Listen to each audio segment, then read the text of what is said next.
Hi guys, good morning. It's 2 a.m. in the morning. So happy New Year. Welcome 2026. So I just want to take this opportunity guys to thank you all for your support dito sa journey ko sa pag-vlog. Ayan, so looking forward na you can support me again this 2026. Ayan, kita-kita ulit tayo dito sa social media. Sa aking mga reels, sa aking mga mini vlogs, photos, text post. Ayan.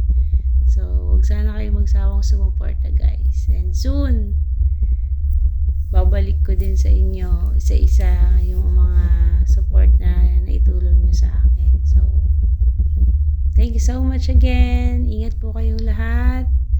And looking forward also to have a good opportunity and mas marami pang blessing ang dumating sa ating lahat. And syempre, samahan natin ng sipag at tiyaga, pagpupursige para lahat ng gusto nating ma-achieve ulit this year is magawa natin. Syempre, with the help of the Lord, lagi nating hingiin yung guidance niya for us to live safe and have a happy life, syempre. Thank you so much again.